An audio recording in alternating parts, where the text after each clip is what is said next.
The datapad in Admiral Vexer's clawed hand pulsed faintly as the final report flickered across its surface. Pale blue holographics scrolled before his narrow eyes, glowing softly in the command chamber of the Obsidian Fang. Target 848. Local. Designation Earth, the automated voice recited. Vexer nodded once, already anticipating the ease of conquest. His segmented tail curled around the arm of his throne-like chair as he addressed his officers in clipped, efficient tones. The standard sequence applies. Phase 1. Orbital sterilization. All satellites, long-range relays, and surveillance. Systems destroyed. Phase 2. Precision bombardment of primary defense installations. Military airfields, naval bases, missile silos crushed from above. Phase 3. Shock deployment. Troops land in every major population center. Civilians will surrender within 72 hours. He stood slowly, armor plates glinting beneath the dim violet lighting of the war room. Prepare the fleet. Earth is to be subjugated before their next moon cycle. A murmur of agreement rolled through the bridge crew. The analysis was thorough. Their scouts had observed Earth for 6 of the planet's solar cycles. The species called themselves humans. They were clever enough to harness combustion and orbit their moon, but little more. Their weapons were crude: chemical explosives, projectile kinetics. Worse, they were fragmented over 190 sovereign states constantly in conflict, uncoordinated, emotional, distracted, perfect prey. On Luna Base, Captain Jake Morrison was sipping coffee from a metal cup when the alarm shattered the silence. It wasn't the usual shrill of a proximity alert. It was deeper, angrier, the kind of alarm that had only been tested in drills. Jake set the mug down too quickly. It tipped and spilled across the floor, steaming between his boots. "Talk to me," he said, already striding toward the control room. Lieutenant Amy Foster looked up from the central console, her face ashen in the glow of the radar display. "Sir." 30 unidentified objects just appeared at the edge of the solar system. She tapped a sequence, enlarging the view. The screen showed an arc of red markers moving in rigid formation like a wall of blades slicing through space. "There." "Heading toward Earth," she whispered. Jake stared at the formation. Each ship dwarfed the ISS. They weren't asteroids. They weren't a glitch. And they sure as hell weren't from Earth. He felt something settle in his chest. Leaden certainty that history had just cracked open. "Get me General Rodriguez. Emergency line, now." 4,000 kilometers below, Dr. Lisa Carter sat up in bed, her phone vibrating across the knit stand. She had no idea that everything she had trained for lectures, simulations, theoretical models was about to be obliterated by cold reality. "This is Carter," she said, already reaching for her suitcase. "Doctor, you need to get to Washington. Immediately. A military transport is en route." "This is not a drill," Lisa blinked. "They're here?" The voice on the other end was flat. "Yes, and they're not answering our calls." Lisa opened the window before leaving. The stars were faint behind light pollution, but she still looked up at them. Heart-pounding. "Please," she thought, "let them be curious. Let them be peaceful." The first alien missile struck a communications satellite at 3:27 GMT. By 3:45, half of Earth's orbital network was gone. In a span of minutes, the world plunged into darkness, confusion, and chaos. Over New York, the clouds parted not from weather, but from the pressure waves of descending dreadnoughts. Serrated black. Vessels split the sky, glowing with eerie light. They did not announce themselves. They did not demand surrender. They simply descended like gods of judgment. The city didn't sleep that night. It screamed. New York, 4:02 GMT. Sirens wailing. people running in packs beneath skyscrapers that reflected the light of alien fire. It was like watching the sky crack open and something cold, mechanical, and ancient pour out. Sergeant Kate Williams stood on the rooftop of a midtown high-rise, watching a formation of enemy ships slice through the clouds like scythes. Her gloved hand tightened around the grip of her rifle, though she knew it wouldn't matter. Not yet. Not against that. The vessel overhead was longer than a battleship, but it moved like it was alive, quiet, and deliberate, casting long shadows. Down avenues that used to glow with theater lights and taxi beams. Behind it came smaller craft. Dropships, she realized. Hundreds of them. Her earpiece crackled. All units, this is Bravo 6. Enemy craft approaching Times Square. Prepare to engage on my signal. Kate clicked her mic. Copy that. Setting traps. 12 years in the U.S. Army had not prepared her for this. Iraq, Syria, Seoul, nothing had looked like this. Nothing had felt like this. She gave one last glance at the sky, then turned to her team crouched behind overturned AC units and sandbagged parapets. Civilians had helped fortify the rooftops that day. Office workers, baristas, one high school teacher named Miguel who had insisted on hauling up rebar and steel plating with his bare hands. They were gone now, evacuated into the subway tunnels. Final check, Kate said. Ammo full, triggers hot. Aim for what looks like a face. A deep tremor rippled through the building. They were landing. Meanwhile, 1,000 miles south, Colonel Ryan Mitchell sat in his F-35 fighter, lined up on the airstrip like a missile in a quiver. The canopy reflected emergency lights from the control tower, but inside the cockpit, all was still. The kind of silence that comes before a fight no one believes they'll survive. 19 other jets waited on either side. Ghost Squadron. His voice was calm. Control, this is Ghost Lead. Requesting launch clearance. Ghost Lead, this is Control. You are go for takeoff. Target. Enemy drop carriers over Manhattan. Rules of engagement. Shoot to kill. Mitchell's engine screamed to life, and the jet surged forward like a bullet set free. Behind him, twin columns of fire lifted. The squadron into the night sky. Above the city, the aliens weren't ready. Their ships designed for space combat had shields calibrated for plasma bolts and mass drivers, not chemically propelled missiles launched from stealth angles beneath cloud cover. Mitchell came in low, skimming rooftops, then pulled up hard and fired. The first missile hit the dropship's shield. It flared bright and held. But the second found a breach. Boomed out. The vessel listed, then detonated in midair, raining glowing debris across Fifth Avenue. Mitchell banked hard and yelled into comms. Confirmed kill. Their shields fail under concentrated fire. We can break them. In a dim alley 6 blocks away, Lieutenant Chris Baker emerged from a sewer access tunnel with 6 members of SEAL Team 9. They had moved like ghosts beneath the city. Guided by whispers from military comms bouncing between bunkers and half-broken satellites. Chris knelt, held up a gloved fist.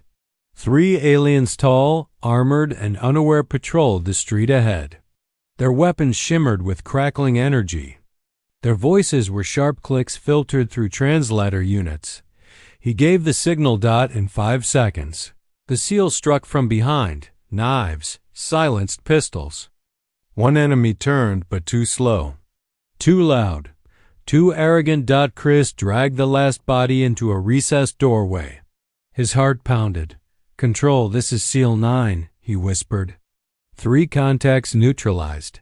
We've got alien weapons and 1 breathing prisoner. Confirmed, they bleed red. It was a small thing, but it meant something. Across the river in New Jersey, on an abandoned rooftop, a teenage girl recorded the sky with a cracked smartphone. She didn't scream. She didn't cry. She just said, into the lens, we're still here. If anyone can hear this, we're fighting. That video would reach 6 billion people within an hour. Back at the Pentagon, General Rodriguez watched satellite feeds of the invasion unfold. Fires, craters, cities blinking out. But he also saw something that made his fingers pause over the next deployment order. The aliens had expected a planetary collapse. Instead, they got resistance, messy, bloody, furious, and coordinated. All units, he said into the global broadcast network, you are authorized to use all available tactics. Priority 1, recover alien weapons. Priority 2, destabilize command zones. No surrender. Repeat, no surrender. The aliens had thought they were gods. They thought humans would kneel dot, but across the world, soldiers were digging in. Civilians were arming up. Scientists were pulling apart smoking chunks of alien hulls and scribbling equations on chalkboards at gunpoint. The human species had never stopped fighting. Not for power, not for land, not even for peace. Now, for the first time, it was fighting for its place among the stars, and the invaders were learning that Earth was not weak. It was wild dot, it was dangerous dot, and it was just getting started. The body of the dead alien lay sprawled across the cold marble floor of the MIT sublevel lab, its armor smoking faintly, its rifle still humming with residual energy. A dozen scientists in hazmat suits stood around it in stunned silence. Dr. Sam. Parker adjusted his cracked glasses and exhaled. "All right," he said softly. "Let's crack open a god." The lab had been reactivated less than 24 hours ago, when pieces of alien tech had started raining down from failed dropships. Soldiers delivered them like sacred relics, twisted metal, shattered armor, alien rifles still glowing, and one body. That had been enough. Now, Earth's best minds, physicists, engineers, cryptologists worked in triple shifts, sleeping in chairs and eating Amar ease between breakthroughs. They were no longer studying alien technology. They were converting it. Sam's hands moved with surgical precision as he pried open a weapons casing. "This shielding system," he muttered, "it's not static. It fluctuates in micro-frequency bands. That's why our first attacks failed." His assistant, Dr. Mei Zhang, frowned. "Then how do we break it?" Sam grinned without humor. "We don't, we predict it. Time our shots in sync with the harmonic cycle, like slipping a knife between ribs." On a side screen, a field test simulation began. A human missile, guided by predictive targeting software Sam had built during his time at DARPA, struck the rotating shield bubble at its weakest moment. The alien ship exploded. Applause broke out in the lab, thin and tired but real. "Package it," Sam said. "Send it to Chicago, and Seoul, and Riyadh. Every battlefield on the planet. Let them know we've cracked the shield." The message went out at light speed, bouncing through buried data tunnels that the aliens hadn't even noticed. It was received by Commander Nia Foster in an underground command center 50 feet beneath a decaying subway station in Chicago. The lights above her flickered with power irregularities, but the digital map before her was alive with motion blips and pulses, status markers and supply chains like a planetary heartbeat. Nia was the architect of a hidden network called Phoenix, a global resistance communication system that had been dismissed by half the UN as science fiction before the invasion. Now it was humanity's nervous system. Seoul just confirmed adaptive shield penetration, her technician said. Madrid says they're trying the same sequence. Nairobi already got results. One down carrier. Nia spoke into her headset. "To all nodes, this is Phoenix Command. Initiate Phase 2. Prioritize weapon recovery and tech replication. We're not just defending Earth anymore. We're learning how to kill them faster." Above her, the city burned. Below, humanity evolved. In the shattered ruins of downtown Detroit, Corporal Danny Hughes crawled through a mangled storm drain, mud-streaked and grinning like a lunatic. His backpack was full of something that no alien commander had prepared for. Handmade Death. Danny was a combat engineer. He didn't need a lab coat or a PhD. He had bleach, fertilizer, powdered aluminum, copper wire, and 20 pounds of THERMITE. What the aliens wore as armor could shrug off plasma and tungsten slugs. But it wasn't built for 4,000-degree steel vapor erupting from a manhole. He emerged behind an alien patrol. 6 figures, walking in clean formation, energy rifles humming with arrogance. Danny slithered out, thumbed the remote detonator, and smiled. "Welcome to Earth," he whispered. The explosion turned the street into a furnace. Back in Atlanta, Dr. Helen Brooks wiped sweat from her brow as she peered into the microscope. Her team had been analyzing the alien blood for days. The samples were miraculous dense oxygenation, high resilience to terrestrial pathogens, but she had found something they didn't account for. "Here," she said, pointing at her screen. "This respiratory system they filter air through. Adaptive microweaves. Brilliant. But they can't filter combined industrial gases."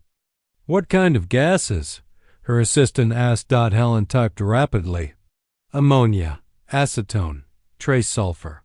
Stuff we deal with in labs all the time. It gums their filtration systems, makes them choke." Within the hour, canisters were being mass-produced by every chemical plant left standing. The first batch was deployed by infantry in ruined London gas grenades filled with factory air and industrial venom. The aliens coughed. Then they died, across the planet. These breakthroughs piled on top of each other like falling dominoes. Humanity was fighting back, and every soldier, every civilian, every scientist was becoming part of a global improvisation engine. New York. Snipers began targeting alien officers, recognizing rank insignia by pattern. Resistance fighters in Brazil turned jungle terrain into mazes of heat traps and camouflaged kills. Mechanics in Poland mounted alien plasma cannons to diesel tanks. Children in Japan hacked alien drones and flew them into landing zones packed with reinforcements. The Vester commanders watched it unfold through trembling holograms aboard their dark starships. "This doesn't make sense," one whispered. They were supposed to be fractured, primitive, disorganized. Admiral Vexer, still smoldering from the loss of 30 dropships in 3 hours, said nothing. His face was still, but his eyes burned with something he had never felt in 300 campaigns. The humans weren't just resisting. They were studying, testing, adapting. Every skirmish made them stronger. Every failure taught them something, and every battle drew the Zarian Empire closer to the same conclusion. Earth wasn't another weak target. It was a problem. And humanity violent, brilliant, irrational humanity had just begun to solve the equation. The sky over Philadelphia was dark, not with clouds, but with ash. What had once been the glow of city lights was now a flickering battlefield. Sparks danced through the air like dying fireflies. Buildings stood half-eaten by energy blasts. Cars, upturned and molten, lay like skeletons on the freeway. General Marcus Webb crouched in the ruins of a 37-story office tower, watching the new enemy descend through his binoculars. His knuckles were white against the cracked casing, the shadow. Legion had arrived. They came from obsidian-skinned dropships that opened like blooming flowers, unfolding petal by petal to release their elite warriors. No more clunky movement, no more loud chatter. These ones moved like predators.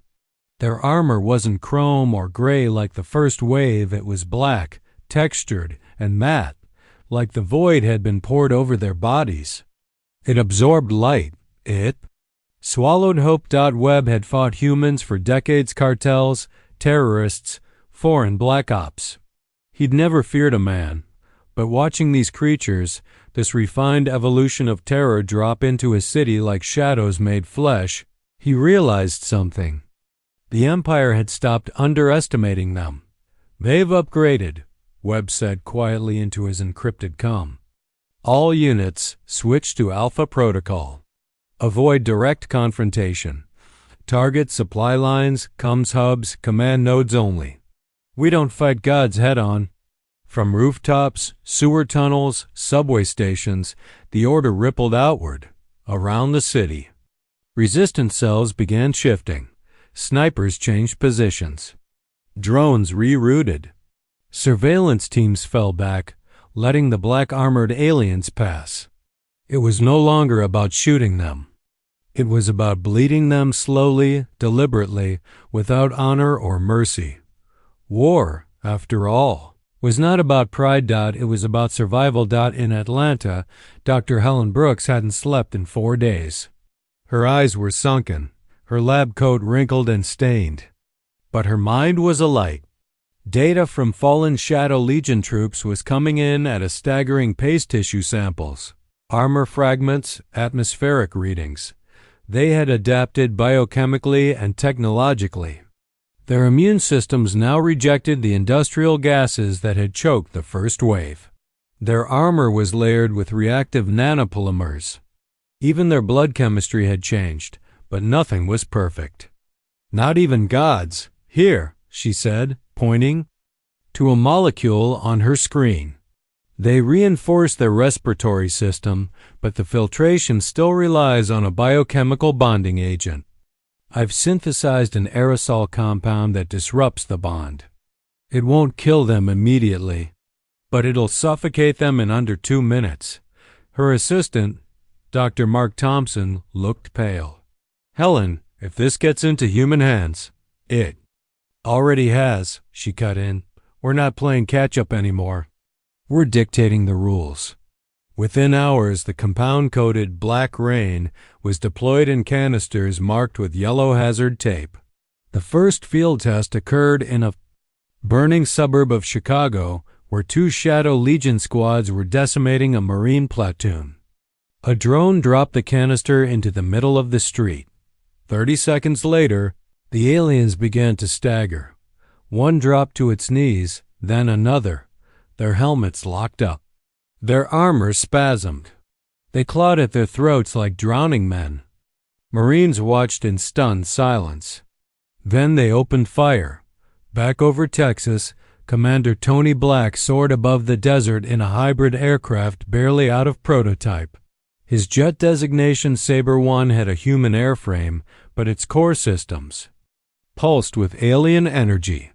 Plasma thrusters, gravity dampeners, fused targeting AI that whispered solutions to every problem before he even asked. Below, a super battleship the size of a city was rolling across the plains, its underside bristling with land-based cannons, spewing atmospheric stabilizers that turned breathable air into a heavy metallic fog. Nothing humanity could stop it. Except Sabre 1.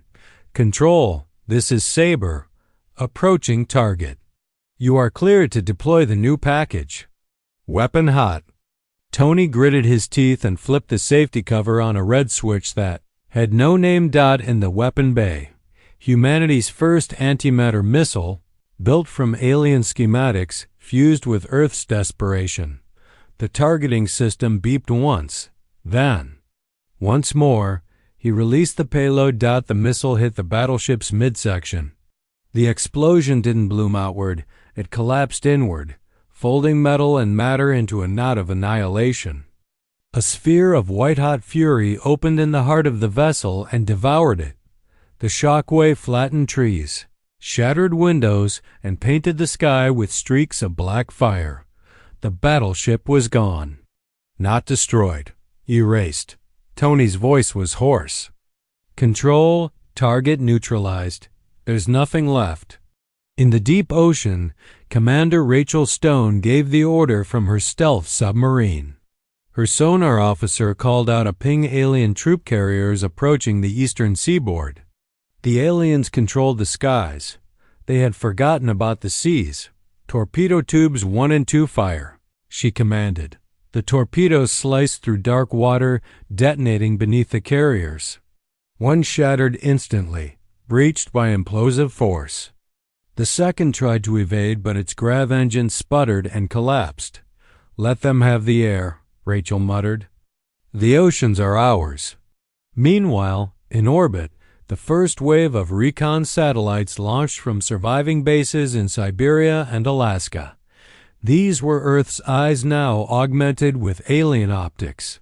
They tracked enemy heat signatures, energy spikes, and magnetic anomalies in real time, feeding every update into the Phoenix network. Every human soldier saw what the enemy saw, and that, above all, terrified the Empire, because now Earth wasn't fighting like one nation, or even one species. It was fighting like one organism, a mind made of billions.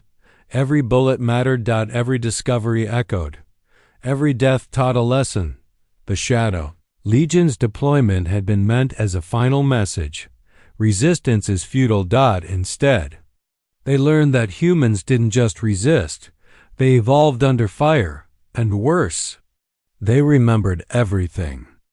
The silence in Nevada's Black Sector lab was oppressive, like the Earth itself was holding its breath. In the depths of a titanium-clad vault 3 miles beneath the desert, Dr. Kevin Smith stood before a curved wall of holographic displays. Around him, scientists murmured and tapped at virtual keyboards, but Kevin heard none of it. His focus was absolute. His theory, once laughed out of peer-reviewed journals, was now humming in the air around him, glowing with forbidden energy. "Begin." "The test," he said. In the next room, through reinforced glass, a miniature alien reactor hovered inside a gravity-isolated cradle. On screen, numbers pulsed, vibration, rotation, harmonic sync. Kevin activated the pulse emitter. The chamber twisted. No, that wasn't quite right. The chamber folded in ways it shouldn't. A spherical burst of compressed space exploded silently inward. The reactor, once massing several tons, vanished into a pinpoint and was gone. The room was dead still. "We made a singularity," his assistant whispered. "No," Kevin said softly. "We weaponized gravity." Within an hour, the Pentagon had the footage. Within 2, President Maria Johnson was watching it alone in her secure command chamber, the glow of the projection lighting her face with unearthly brilliance. Her eyes were red-rimmed. She hadn't slept since the arrival of the Shadow Legion. 78 million dead. The eastern seaboard fractured. Whole countries now smoldering ruins. But now finally something new, a possibility. "Deploy it," she said, her voice steady, "and authorize the full use of experimental systems. We are not defending anymore. We're ending this." The war changed again that day. The new weapons came in silence and darkness, dropped from stealth shuttles or fired from repurposed railguns. The first gravitational implosion bomb struck an alien staging ship above the Himalayas. The vessel vanished in less than 1 second, crumpled into a singularity that sucked a nearby dropship into its death spiral. The alien fleet never even saw the weapon coming. But that wasn't the only miracle Earth had conjured. In low Earth orbit, aboard the captured Zarian warship Harrowfang, Captain Joe Adams led a squad of orbital insertion soldiers, men and women trained for impossible boarding missions. They had spent weeks learning to manipulate alien control systems, using reverse-engineered HUDs and adapted interface gloves. Now, the impossible was routine. "We're green-lit," Joe said, pressing his palm to the doorpad. "Infiltran. Group, move in. No mistakes. This ship is their command vessel for North America. We gut it from inside." Inside the alien cruiser, they moved like ghosts in stolen armor, speaking only in sign, their every step calculated. They bypassed security, disabled power systems, uploaded AI override protocols. By the time the aliens realized what was happening, it was already too late. Joe personally detonated the reactor. From Earth, civilians saw a second sun rise briefly over the Atlantic and then disappear. The Phoenix network lit up seconds later. Command Node Alpha destroyed. Joe Adams' team alive, moving to next objective. Back on Earth, factories once used to build cars, phones, and washing machines now churned out weapon systems so advanced that alien analysts were convinced Earth must have stolen them from a precursor race. Plasma warheads, resonance rifles, quantum jammers, EMP mortar. But nothing matched the crown jewel, the stellar resonance cannon. Mounted on UN's Defiance, humanity's first true interstellar warship, engineered by a ragtag group of ex-NASA physicists, aerospace engineers, and rogue tech geniuses. It used a focused gravitational pulse aimed at the sun's magnetic fields to generate controlled solar flares, massive bursts of energy that could cook an entire fleet's electronics from the inside. And it worked. Over Cairo, 20 enemy vessels shut down mid-flight, crashing like dead metal birds. Engineer Lisa Murphy stood on the bridge of Defiance, watching the cannon's cooldown cycle blink green. "We just used our star as a weapon," she whispered. Commander Tony Black, now ace, pilot and squadron leader, flew escort formation above her in a fully retrofitted alien-human fighter. Its hull shimmered with Earth's first phased cloak field. The enemy couldn't even lock onto him before he fired. His voice cut into the comms. "Control, this is Saber Leader. Engaged alien reinforcements over California. 8 confirmed kills. Repeat 8. Their weapons can't touch us. Copy that, Saber. Maintain orbit. Ground forces are repositioning to capitalize." Because while Earth's skies had become battlegrounds, it was beneath the surface where humanity truly transformed. In bunkers, labs, sanctuaries, and shattered cities, Earth was forging an identity. No longer fractured, no longer defensive, no longer primitive. Just dangerous. They had mapped alien battle formations, logged shield frequencies, dissected energy systems, hijacked enemy comms, shot down generals, captured flagships. And now, for the first time since the invasion began, the humans had a map to the enemy homeworld delivered by Joe Adams' team via stolen star charts recovered from the last downed cruiser. In a midnight meeting beneath Washington, D.C., President Johnson laid her hand on the screen and traced the alien star system with her finger. Her generals stared in silence. "We don't just survive," she said quietly. "We learn, we adapt, and when necessary, we strike." The war had entered a new phase. The Zarian Empire didn't know it yet, but Earth had stopped playing defense. And now? Now it was coming for them. The edge of the solar system shimmered. Space folded like wet cloth as 300 Zarian warships emerged from hyperspace, blotting out the stars like a metal eclipse. At their center, aboard the dreadnought Emperor's Hand, stood High Admiral Catherine, Supreme Commander of the Zarian Armada. A being forged in 1,000 conquests, her armor bore the markings of 30 subjugated worlds. She had broken empires, shattered rebellions, erased civilizations. Her voice was law, and her presence was death. She had no intention of losing. "To apes with rifles, set formation Omega-9, she commanded. "All warships prepare for orbital bombardment. Target every major city. Glass the surface. End this." Her officers bowed. The great fleet began to fan out, hungry and certain. But they were being watched. From behind the moon, hidden in the penumbra of shadow, waited the United Earth Fleet. 50 ships, each smaller than their Zarian counterparts, but each armed with technology the galaxy had never seen. Graviton lances, quantum disruptors, phase-wrapped torpedoes. Systems that defied known science and spat in the face of galactic warfare. Aboard the flagship Un's Defiance, Admiral Bobby Chun stood on the bridge, hands clasped behind his back, eyes calm. "All ships," he said over the comms, his voice a steady current in a rising storm. "This is Admiral Chun. Operation Nemesis is active. Weapons hot, no mercy, no delay." A dozen human ships flickered into existence from behind lunar cover, phase cloaks dropping. They struck first, and they struck hard. The opening salvo wasn't plasma or bullets, it was gravity. Chun's engineers had built graviton bombs that folded space like origami. Entire Zarian cruisers were pulled into warping maelstroms, crushed into spheres the size of bullets. The enemy panicked. On Emperor's hand, Catherine's jaw clenched. What was that?" "We've lost contact with the second flank." Her command bridge swarmed with data. Alien signatures were vanishing. A tactical officer shouted, "They're weapons. They're not reading on our sensors.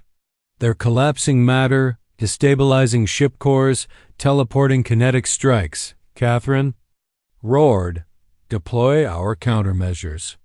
Launch strike wings, swarm them." But her dreadnought systems were already flickering. From the heart of the solar system, a pulse echoed outward. The stellar resonance cannon had fired. A focused gravitational pulse hit Earth's sun, triggering a controlled solar flare. Radiation and electromagnetic bursts raced through space, invisible and inevitable. Every Zarian warship that hadn't hardened its circuits, every system designed around predictable warfare shut down, flickering lights, failing. Life support. Control stations erupting in sparks. 200 ships died in silence. Solar flare impact. "Confirmed," reported engineer Lisa Murphy on the Defiance. Her voice trembled. "Their whole fleet is dark." "Good," Chun said. "But they weren't done." Captain Joe Adams, leading a fleet of stolen Zarian vessels, emerged from hyperspace inside the enemy formation. To the panicked Zarians, they looked like reinforcements. Until they opened fire on their own command ships. It was betrayal in their own language. Joe's ships targeted reactors, comms relays, bridge decks. The result was carnage. 6 flagships down in less than 10 minutes. On the Emperor's hand, Catherine screamed in disbelief. "This is sorcery. No species evolves this quickly." A screen came to life. Admiral Chun stared at her through the feed, eyes hard, calm, human. "Admiral Catherine," he said, "your fleet is gone. Your invasion is over. You have 1 hour to surrender." She snarled, "I have 50 ships still functional." You had 300 ships," Chun said evenly. "You now have 49. Our weapons will make it 48 in 20 seconds. Behind him, a graviton lance launched silently. A Zarian battleship imploded on Catherine's display. "Make that 48. This is impossible." She shouted. Chun nodded slightly. "We get that a lot." He leaned forward. "You thought we were fractured, primitive. You didn't realize. We were watching, learning, adapting. We took every piece of your empire you left behind on our soil and made it better, faster, smarter. You've turned science into blasphemy. We turned desperation into evolution." Suddenly, another image appeared on her screen. Dr. Kevin Smith, standing in the heart of the Black Sector lab. Behind him, a demonstration. "Allow me to introduce our latest advancement," he said with a small, tired smile. "Temporal destabilization cannon." The display shifted to a test run, a Zarian cruiser caught in a quantum field. Its hull aged, then cracked, then crumbled into rust and dust in less than 10 seconds. "We call it dustfall." Catherine stepped back from the screen, as if she could escape the truth. Her empire 10,000 years of expansion, fear, and control was being unwritten in real time. Why? She whispered. Chun's answer was quiet. Because you came to our home expecting obedience. You came to dominate. But you woke something ancient in us.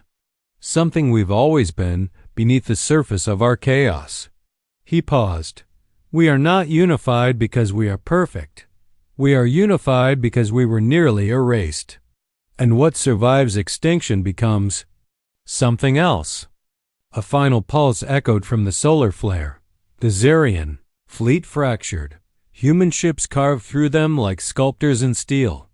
The battle that was supposed to end Earth ended the Zarian Empire's pride instead. And still, Chun's voice echoed. Through every frequency, you thought we were prey. But we are the apex. The stars over the Zarian homeworld never changed. For 10,000 years, the Empire had measured time by their constancy, the red shine of Cather's eye, the twin suns rising in ordered sequence. Those stars had outlived rebellions, rivalries, and minor uprisings. They had witnessed the birth of planetary dominion, but now those stars shivered not from natural motion, from approaching engines. The United Earth Fleet emerged from slip space like a rising tide. 1,040 ships in formation, spread across the night like a curtain of vengeance. Their hulls reflected no starlight. Their engines whispered instead of roaring. Their weapons glowed with stolen knowledge, fused with human audacity. This was no ragtag defense force. This was a civilization reborn in fire. From the bridge of the UNS Defiance, Admiral Bobby Chun stood at the center of history.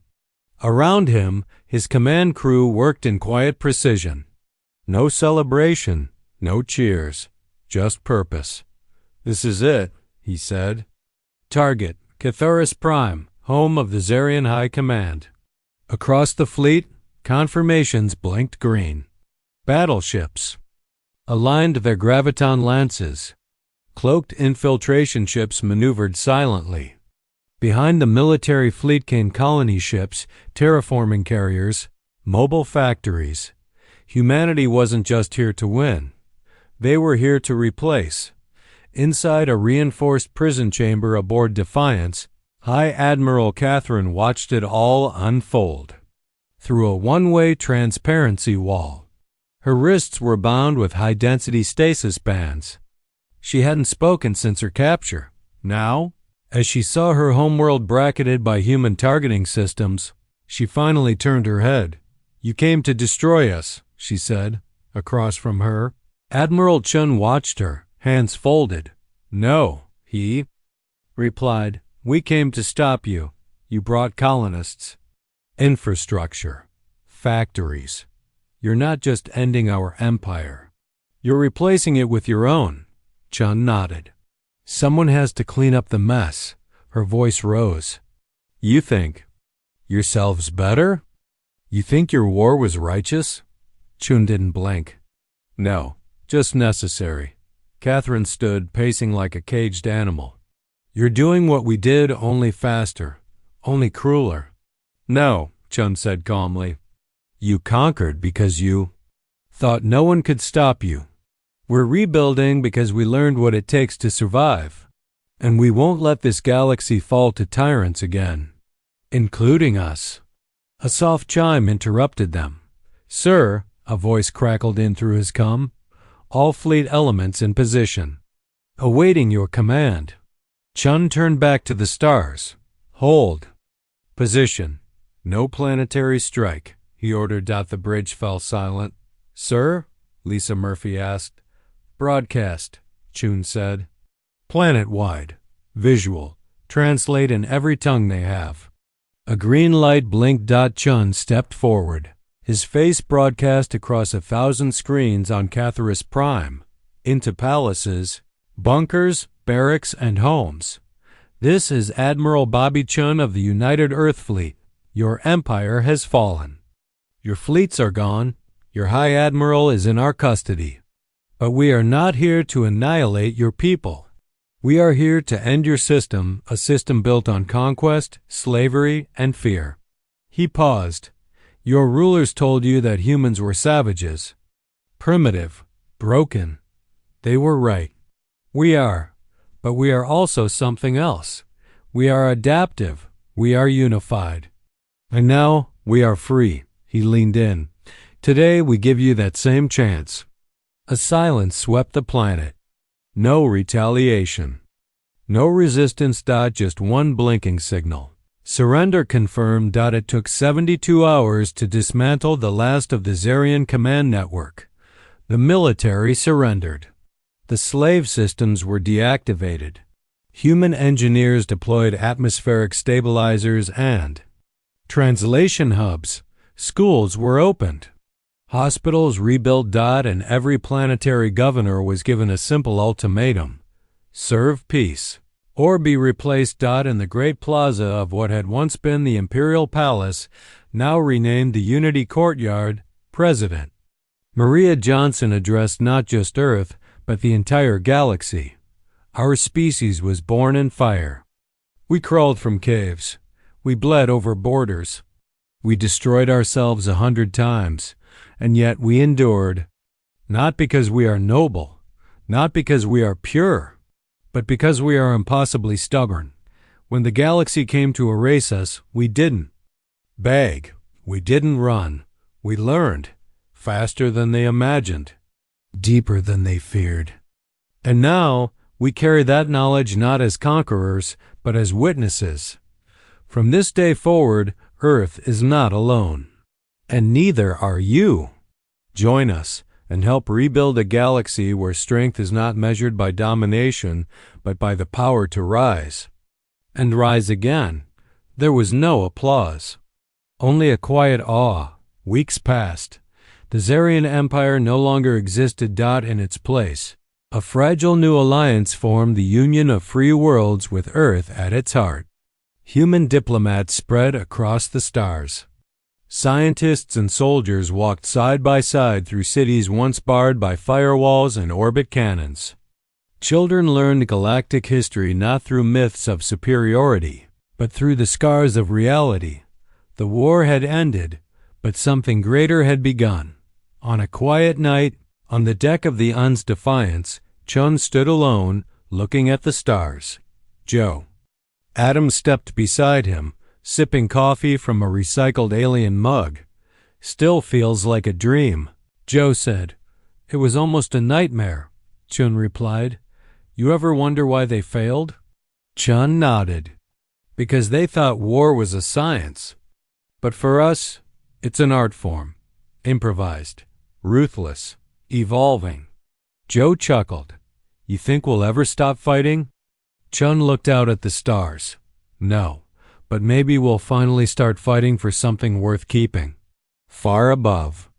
New stars blinked into view, human exploration vessels, heading beyond the borders of the old empire. Humanity had been underestimated, hunted, nearly extinguished. Now, it was the most feared species in the galaxy. Not because of what it destroyed, but because of what it survived and what it chose to become.